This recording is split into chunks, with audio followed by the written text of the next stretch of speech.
Assalamu alaikum dear students. Today we will start exercise 3.3.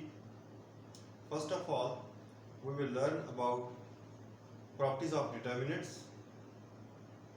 जो पहली property है determinants की वो है कि अगर किसी भी स्क्वायर मैट्रिक्स के अंदर अगर आप उसका ट्रांसपोज का डिटर्मिनेंट लें तो उसका डिटर्मिनेंट जो है वो ए अपने मैट्रिक्स के इक्वल ही आया करता है.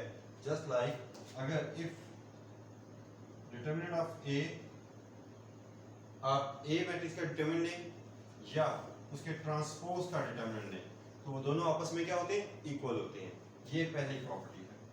सेकेंड प्रॉपर्टी है बच्चे कि जिसमें हम ये पढ़ते हैं कि किसी भी मैट्रिक्स को के डिटर्मिनेंट को आप किसी भी रो में मल्टीप्लाई कर सकते हैं या कोई भी नंबर आप उसमें डिवाइड कर सकते हैं. जस्ट लाइक अगर मेरे पास एक डिटर्मिनेंट ए है 1 2 3 4 2 2 1 2 3,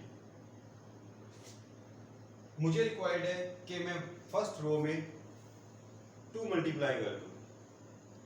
तो मैं इसको इस तरीके से लिखूंगा 1/2 into 2 1s are 2 2 2s are 4 2 3s are 6, बाकी एज इट इज 1 2 3. और आप यहाँ पे साइड पे लिख देंगे कि मल्टीप्लाई 2 इन R1. R1 मीन रो 1 में. इसी तरह अगर मैं चाहूं, मुझे ज़रूरत है कि मैं किसी कॉलम में कोई नंबर मल्टीप्लाई कर दूं या डिवाइड कर दूं तो मैं उसको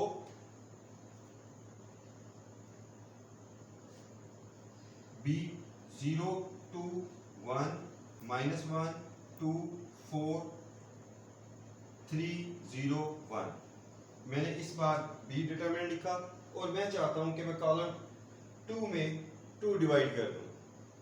कॉलम 2 में 2 डिवाइड कर दूं जिसको आप नॉर्मल वे में कहते हैं 2 कॉमन ले लेना.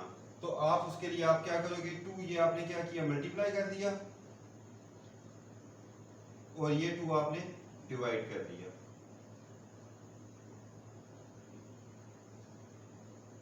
ठीक है. और इसके बाद आप इसका आंसर लिख देंगे. आप किसी भी रो में किसी भी कॉलम में आप कोई भी नंबर मल्टीप्लाई कर सकते हैं या कोई भी नंबर डिवाइड कर सकते हैं. बट जो भी नंबर आप मल्टीप्लाई करेंगे तो वही नंबर आपको बाय डिवाइड भी करना पड़ेगा. तो इसका मतलब ये निकला कि हम कोई भी नंबर अगर मल्टीप्लाई करें या कोई भी नंबर डिवाइड करें तो उससे डिटरमिनेंट के आंसर पे कोई फर्क नहीं पड़ता. ठीक है. ये हमारी सेकेंड प्रॉपर्टी थी.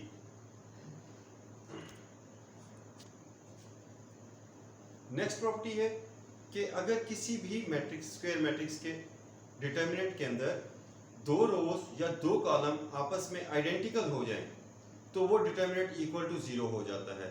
यानी कि किसी भी डिटर्मिनेंट का कोई भी 2 रोज आपस में एक जैसी हों या 2 कॉलम आपस में एक जैसे हों तो उसका डिटर्मिनेंट इक्वल टू क्या होगा, 0 होगा.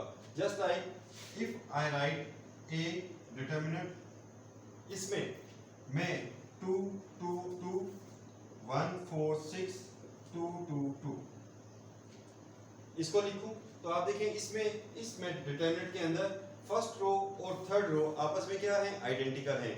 तो इट मींस कि इसका डिटरमिनेंट क्या होगा, इक्वल टू 0 होगा. अगर इसी तरीके से अगर एक डिटरमिनेंट जिसके अंदर 2 कॉलम आपस में आइडेंटिकल हैं, जस्ट लाइक अगर आप इसी डिटरमिनेंट को ऐसे लिख दें 2 2 2 4 2 2 2 2, तो आप देखेंगे कि ये वाला कॉलम और ये वाला कॉलम आपस में क्या है, आइडेंटिकल हैं, यानी कि एक जैसे हैं. तो इसका मतलब है कि इसका डिटरमिनेंट भी इक्वल टू क्या होगा, 0 होगा. ठीक है.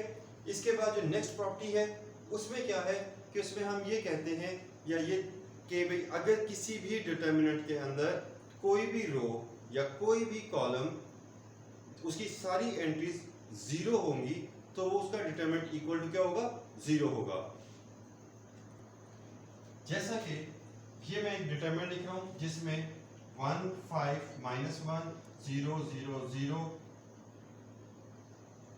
205। आप देखेंगे कि इस डिटरमिनेंट के अंदर सेकंड रो की सारी एंट्रीज क्या हैं, जीरो हैं। सो इसका आंसर क्या हो जाएगा, डायरेक्ट जीरो हो जाएगा। इसको यानी कि आपको सॉल्व करने की जरूरत नहीं है, डायरेक्ट आप जीरो इसका आंसर लिख देंगे। सिमिलरली अगर किसी भी डिटरमिनेंट के अंदर कोई भी कॉलम भी जिसकी सारी एंट्रीज जीरो हो जाए तो वो भी इक्वल टू क्या हो जाएगा, जीरो हो जाएगा। Just like 0 5 2 0 -1 -2 0 -2 -1। इसमें आप देखें कि कॉलम 1 क्या है, सारी एंट्रीज उसकी क्या है, जीरो है, तो इसका मतलब है that equal to be zero. इसी तरह आप कॉलम 2 कॉलम 3 या अगर इसका मैट्रिक्स 4x4 है ऑर्डर, तो उसमें किसी में भी अगर कोई भी कॉलम सारी एंट्रीज उसकी जीरो है तो उसका डिटरमिनेंट इक्वल टू क्या होगा, जीरो होगा।